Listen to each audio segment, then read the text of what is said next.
Então, de volta do nosso intervalo, agora eu vou conversar com o presidente da ABIMAQ, que é a Associação Brasileira de Máquinas e Equipamentos, de todo o Brasil.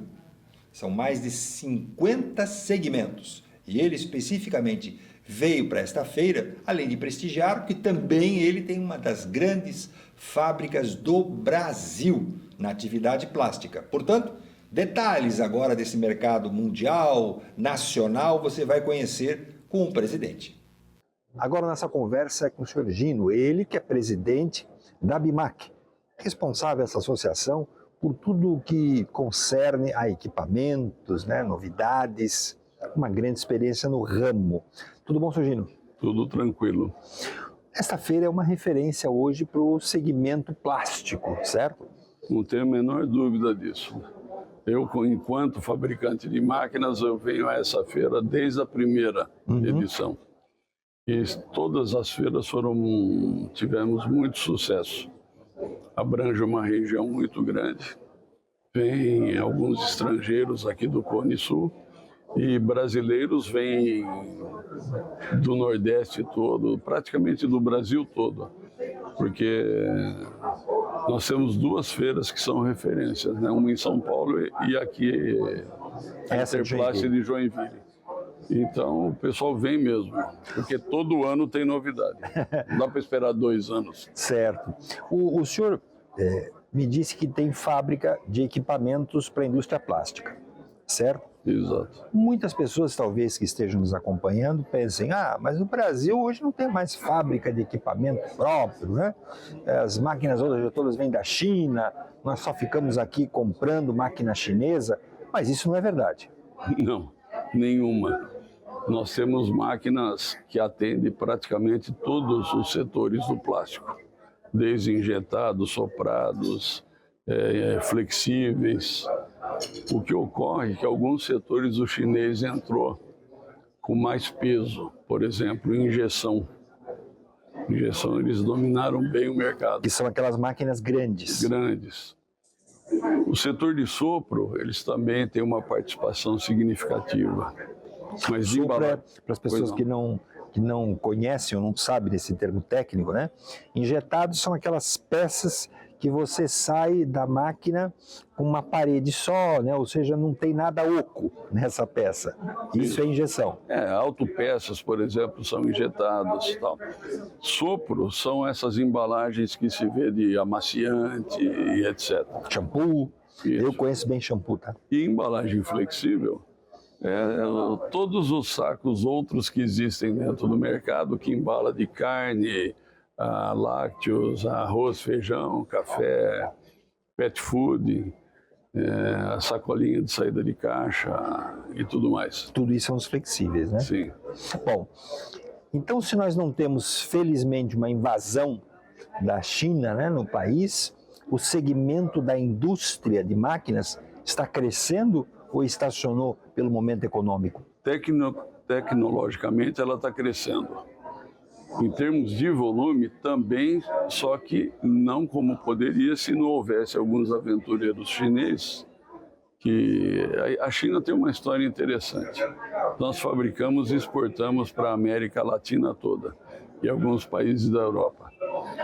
Quando eles começaram a fabricar as maquininhas deles lá há 15, 20 anos atrás, toda a costa do Pacífico, eles entraram no Chile, entraram no Equador, na Colômbia, no Peru também. O que ocorre? Ocorre que essas máquinas iniciais eram muito ruins. Então eles ficaram 5 anos ali atrapalhando todo mundo. Depois tinha preço, mas o produto era uma porcaria. Não tinha qualidade, era porcaria mesmo, sem querer exagerar no adjetivo. Depois disso, o pessoal criou uma aversão a máquinas chinesas. E eles têm dificuldade até hoje, principalmente no flexível, de voltarem. Continuam tendo máquinas baratas, talvez tenham melhorado e devem ter melhorado. Mas já não são mais aquele susto inicial que nós tomamos. Os nossos concorrentes não são a China. Os nossos concorrentes em qualidade, porque nós produzimos altíssima qualidade, são os italianos, em primeiro lugar. Os alemães? Os alemães e até um pouco os Estados Unidos. Esses são as nossas referências. O Japão não está nesse meio? De máquina para plástico, eles atuam numa linha muito fortemente, que é a linha de Pausch. Como? Pausch. O que é Pausch? Pausch é uma solda mais grossa e é muito comum se chamar de Pausch o que se chama no Brasil de refil. Então você tem um amaciante que vem numa embalagem soprada, mas você pode comprar o refil. Esse refil no resto do mundo já é o próprio produto, que percebeu-se que se você levar um caminhão de embalagens sopradas, você precisa levar uma carreta para sair com uma carreta envasada. Certo. Você está carregando ar na ida. Certo. Que é oco, né? Oco. Transporta ar. É, ar. As embalagens flexíveis Pausch, elas que nós fabricamos aqui no Brasil também, a minha empresa é líder nesse setor, elas fazem a mesma coisa, só que se você carregar assim um furgão, leva... Você, quando tira envasado, você tira 5, 6... Que são aqueles saquinhos, não é? É, o que se chama de refil. Certo, mas esse refil muitas vezes não é de uma única camada, né? Não, isso de camada você já tem que conversar com o transformador. Pois é. Eu faço a máquina que imprime o que você quer escrever na embalagem, certo, corta e solda. Esse negócio de quantas camadas são, isso é um segredo industrial que eles não abrem nem para o fabricante de máquina.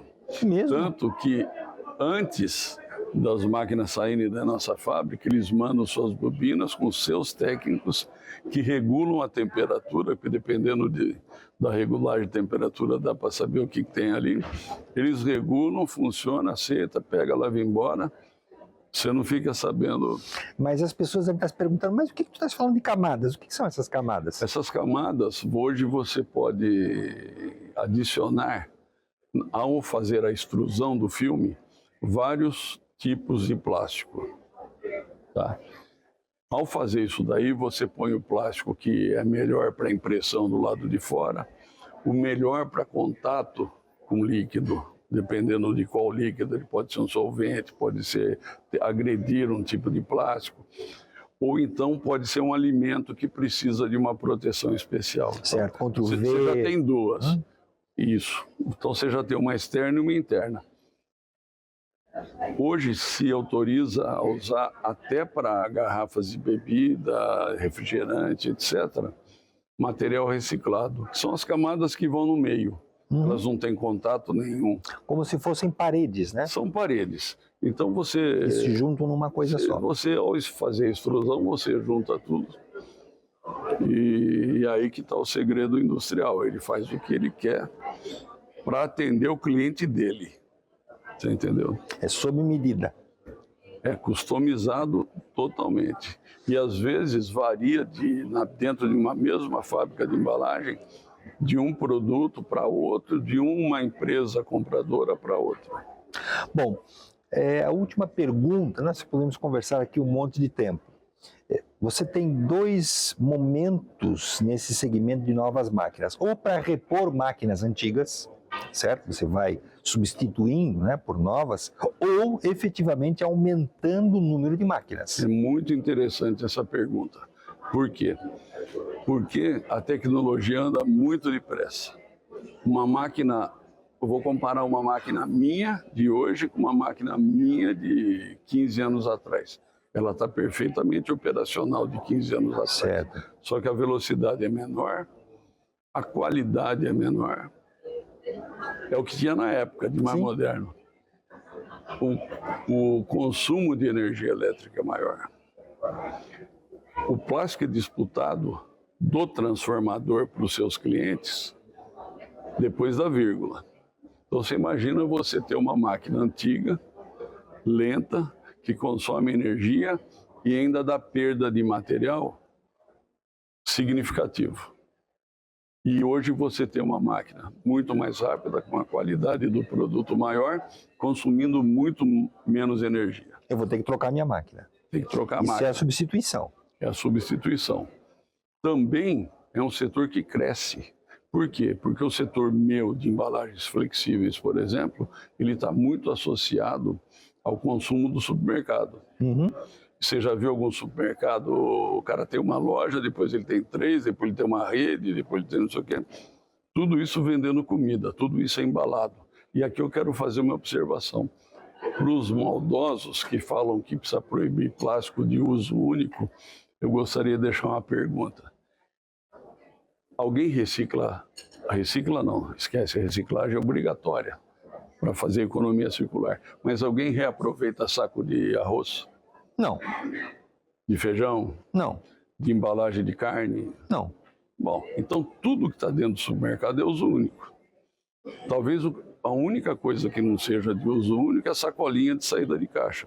Certo. Por quê? Porque ela serve para uma criança mais humilde levar o materialzinho dela escolar para a escola, Usa de lixo em usa casa. de lixo no banheiro, na cozinha e até o lixo da residência, porque todo o Código Municipal Sanitário é copia e cola um do outro para embalar lixo. Embalagens plásticas, depois eu explico por que do plástico, de até 100 litros de volume, pesando no máximo 30 quilos, que não tenha materiais cortantes para não ferir quem Então, coleta. o senhor está com essa, né, nesse seu diálogo, está dizendo que o plástico não é o bicho papão da poluição que muitos afirmam ser. O que é bicho-papão é você direcioná-lo pós-uso de maneira errada. Esse é o problema. Então, o plástico, por que o lixo tem que ser embalado em plástico?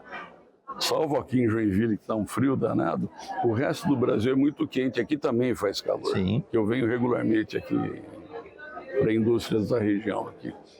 E num país tropical como o nosso, se você colocar dejetos que não sejam em sacos plásticos, que vai transmitir cheiro ou qualquer coisa, você facilita a proliferação de vetores que transmitem N doenças para a população. Então, é aquela história. O plástico é bom ou é ruim? Ele é ótimo. Ele é o único que consegue fazer essa retenção de cheiro. Contenção, na verdade. Retém dentro dele o líquido, o cheiro, etc, etc. O que precisa é ser direcionado. Por isso tem se feito campanhas e agora, recentemente, o mundo inteiro aprendeu uma palavra que a gente está tentando dizer para o mundo há muito tempo, que é o greenwashing. Tá? É a lavagem do meio ambiente. Aí. O cara usa um argumento falso para chegar numa conclusão óbvia. Está caindo a ficha. Tem um presidente da Tupi aqui em Joinville que fala que o processo é descarbonização. Ou seja, nós temos que entender o uso para qualquer coisa, do princípio até o fim.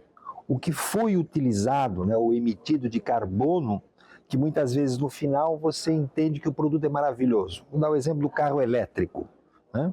O carro elétrico, do seu princípio ao seu final, no final diz, legal, o carro elétrico não polui, mas todo esse processo para chegar até ele, com as baterias, enfim, com todos os componentes, gerou uma quantidade de carbono imensa. E esse carro não estará compensando ao final a princípio, economia que ele estaria fazendo na não emissão de carbonos. Isso, portanto, é o que eu gostei muito da definição dele, porque também faz um olhar que nós temos que ter mais longo do processo, do início, meio e fim. O plástico é o melhor produto do começo ao fim. Isso. E o fim dele é virar plástico de novo. Isso. É só passar em indústrias de reciclagem. Alumínio consome energia elétrica monstruosa. O papel, ácido sulfúrico, água potável e energia elétrica. Se você for reciclar qualquer outro material, o vidro consome uma energia elétrica danada. O plástico, você vê uma recuperadora de plástico com, às vezes, 7, 8 metros de comprimento, com 3, 4 motorzinhos elétricos, um que pica, outro que esquenta.